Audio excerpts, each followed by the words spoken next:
Art of Sports. We're here with my tocayo, Steven Espinoza. Good to see you, sir. Man, you too. We got one. We got a good one, a great one, really.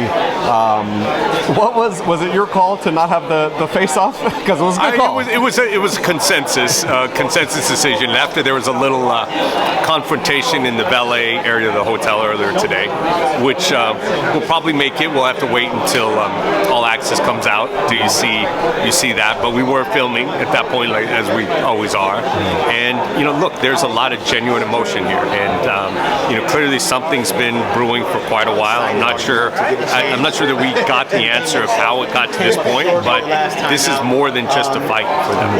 How easy is it for you when a fight has that, right? Has that drama, has that kind of history, and they're just going at it? It kind of sells itself. Yeah, it does. I mean, look, we as the network and personally as boxing fans, I mean, we want a certain level of respect and decorum.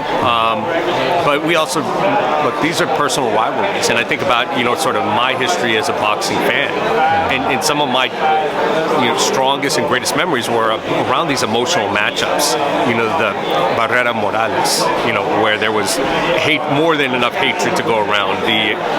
Personally being involved with De La Hoya Vargas, and what that meant, particularly in Southern California, and how much emotion, that rivalry read. It adds another element of adrenaline, and it's one of the things that really separates the sport from virtually all other sports, is when there is that emotion between the fighters, it sort of transfers, and the crowd is even that much more emotionally invested. And then you've got not just a great fight, but a really emotional, exciting event. I want to talk about the undercard fights as well. I'm hearing, I don't know if you confirmed this, but Rayo Valenzuela versus Chris Colbert is on that card. I also heard something about Joey Spencer and possibly, is it Abel or Jesus Ramos? I mean, if that's true, it's a yeah, we're still working on some of those. Whether or not they'll be on this particular card remains to be seen. But I think both of those, if they get done, are fantastic fights, because one, you've got two young prospects. When you've got Spence and Ramos, and they're not quite prospects; they're more than prospects, but still up and comers. Fighting. And that's a really important fight for them and their development. It's not really a loser leaves homes fight. It's like, okay, they're still early enough that a loss isn't going to really doom their career. But it's probably a little bit more pressure in a Valenzuela Colbert fight. Because both of them want to get back on track. Now, looking at the opponents they fought, what does it mean for you? Look, it doesn't mean even if one of them loses 2 in a row, that's not the end of the career, but that's a hole that you're digging that you don't want to have to dig out. Another big fight that is maybe yet to be signed. It sounds like everything's kind of done deal, but April 15th, the boxing world's clamoring, obviously for Tank versus Ryan. Any update with that? Is our contract signed? Is there, any roadblocks you see to that, or should boxing fans expect to see that? Yeah, look, I think there's been a lot of misinformation. We can do a whole episode on sort of the dynamics of this whole thing. I never really thought it was in doubt. We had a very detailed negotiation, exchange of emails where we went really in depth on a lot of things. Is that a formal contract? No. But is it an enforceable agreement? Absolutely. But having said that, we're now moved to the formal contract stage.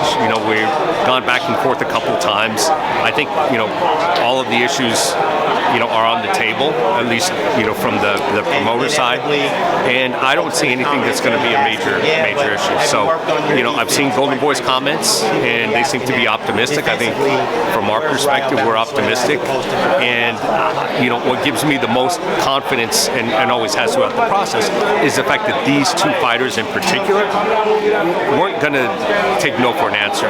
Without pointing fingers at anybody, there are points which various people might have said to one of the fighters, hey, let's go in a different direction. I'm not sure this deal is going to get done. And neither fighter wanted to hear any of that and wouldn't hear any of that. So it's really a testament to those guys. Like, if you're a fighter and you're insistent on getting a particular fight, look, everybody else has to go along. And so, look, even though it was painful and ugly at times, and not everybody is thrilled with the deal. I mean, that's kind of the sign of a good deal. When everyone's a little bit unhappy, then it probably means because everybody's made concession to get the deal done. Last one I want to get to. Where's your optimism level as far as the fight, right? The Spence versus Crawford. I know things obviously fell out last year, and I don't know. I mean, should fans be optimistic, or do we got to move on? Is it kind of like a prior Leonard where we don't get it? And look, again, I'll take the I'll take the cue again from the fighters, and I know Spence is still interested in it. I've heard from good sources that Crawford is still interested in it, and as long as those guys are willing to entertain the conversation, then I think it absolutely makes sense. Now, the reality is I don't think anybody is interested in going through that process again. So we've got to do something to sort of change the process and get to a result more quickly. And so I think we'll try to do that, but I'm not willing to abandon that. I know the fighters aren't willing to abandon it. So I still held out hope that is a realistic possibility for 2023. I mean, Terrence just took meetings with Golden Boy. It would seem like that would kind of derail those plans. I mean, are you hearing anything as far as what went on over there? And no, I don't have any information about those. But look, I don't look until Terrence or anyone else formally announces anything.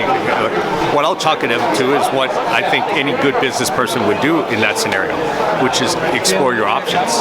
And look, whatever options Golden Boy has for him, I don't think it's unfair to say that they're not as attractive as a Spence fight. That's not to denigrate, those options or any particular fighter, but we all know which is the fight that everybody, including Errol and including Terrence, want. And so until it signs and goes in a different direction, I think I would chalk that up as just exploring your options and keeping them open. Oh, it sounds like you're giving me hope. Thank you so much, Stephen. Much appreciated, you got sir. it. All right, you got it.